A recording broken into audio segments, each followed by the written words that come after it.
Hey guys, welcome back to Safe Travel RV. Are you starting to plan that vacation for next year, that journey across America, that epic vacation in your RV? Well, this is a video for you. I know from my viewers and subscribers, they like a short video packed full of information. That's what I'm going to give you in less than 10 minutes. Whether you're going to be gone 2 weeks or 2 months, we're going to talk about navigation, we're going to talk about the planning process, and we're going to talk about the journey. All of that's important. So if you're ready to get down and plan this trip of a lifetime, then follow me.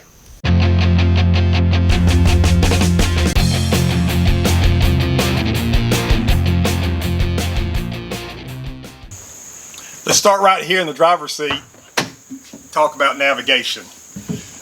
I strongly suggest that you start out with 2 types of GPS. In the beginning, that can be 2 smartphones. You can there's so many apps out there that you can download to your smartphones for navigation.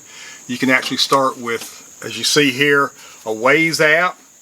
You could have Google Maps on the other phone, or you could purchase something like RV Trip Wizard, Copilot, that's a one-time fee.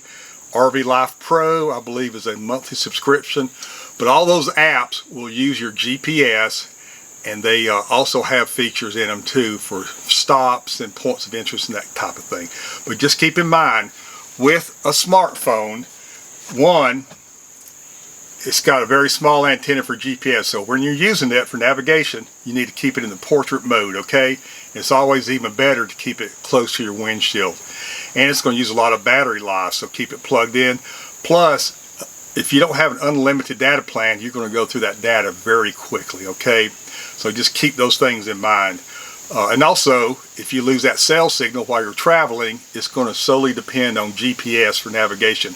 And you'll lose all those crowdsourced traffic reports like Waze has. You'll lose all of that if you lose your cell signal. So just keep that in mind. Plus, it's going to be a little bit slower acquiring the data. And if you haven't downloaded the maps onto your phone before you started, you could lose navigation altogether. So that's why I recommend, as your number 1 GPS, something like this. This is the Garmin 780. As of this video, September 2023, they've actually come out with the it's the 795. As you can see here, 795 with a 7-inch screen is $399. The 895 is $699, and then the 1095 is $899. And you can find these about $50 to $75 cheaper at other sites. You know, just shop around for that pricing. But this Garmin also has a bigger antenna. It's set up for GPS.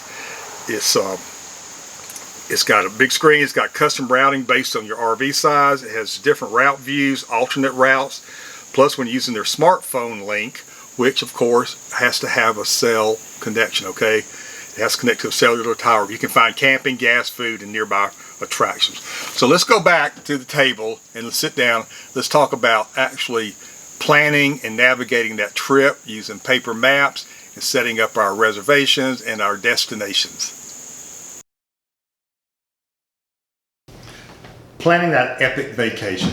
It's going to start about 6 to 9 months or longer in advance. You need to do that so you can get those reservations at those key locations.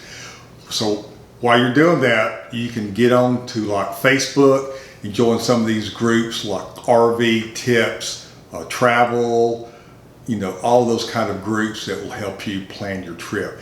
And we did that, and we found a guy that had routed out and done the exact trip that we wanted to do.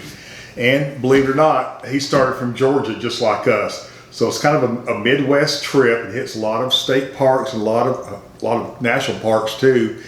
And it's really nice laid out. So I emailed him and talked to him, and he gave us a lot of good advice for that, okay? And also what we're going to do later is we're going to do a northwest trip, and we're also going to do a southwest trip. But that's going to be later. We decided to divide it up into 3 trips because we want to keep our driving to about 6 hours a day, and we really are limited right now to about 2 weeks travel time. Later we can go longer. But once you get to that point and you want to plan your route, I recommend getting something like this if you like. This has big maps and it's easy to read, but what I do not like about it is the states aren't connected, so you're having to flip through the books to see about your next state that you're going into. So Brenda's going to talk about that, another alternative to this big Good Sam Road Atlas, and it won't cost you a penny. So what we found out is you can order a map of the state. If you go to that state's DOT website, you can request it. It's free, and we get them pretty quickly. So we went ahead and requested and received all the state maps of where we're going to be traveling through. And then we take each state map and we highlight our route. And what I like to do, because I think it's fun to plan out our trip, is look at all the little small towns along our route. Because when we leave our driveway, it's like our adventure has started. Our journey has begun. And I want to see small town America. I don't want to just stay on the interstate. I want to have fun getting there, and I want to have fun getting back home. It's all part of it. So this is a better way that we have found to find what small towns we're going through, and then I have a chance to look them up and find out what all is around, see if that's something we want to do. Right.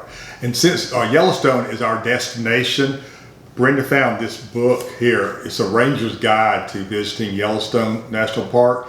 And what's so unique about this is he divided it up into sections of days that you're going to be there. So we're going to be there 3 days. So there's a section in here on what to do over 3 days. So this is very helpful.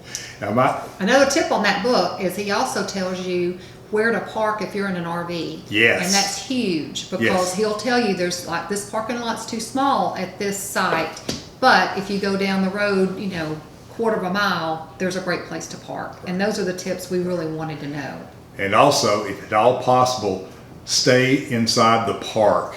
And that way you will not have to get in line every day at the gate to get inside the park. You're already inside the park.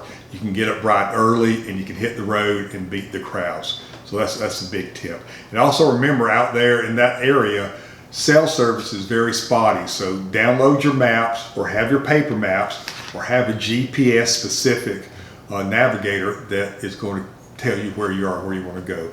And as far as food goes, bring food and water with you, because there's going to be times when you're ready to eat lunch or dinner and there's not going to be any restaurants around or any place to buy food. Gas stations, I hear, are pretty easy to get to, but bring your food and water, and remember, no cell service. Anything else? Yeah, we like to just put food in our freezer, either food meals that we've prepared and put in the freezer, or ready-made meals we buy, just so that we have that available for whenever we're ready to eat. I know there are some nice restaurants around, but I think you have to have some pretty long-term reservations way ahead to get into them, but we don't want to have to depend on that. Okay guys, well, that was a lot of information. I hope it's going to be helpful in your planning that epic vacation. So again, please like these videos and subscribe to them so we can make some more for you. And until next time, safe travel.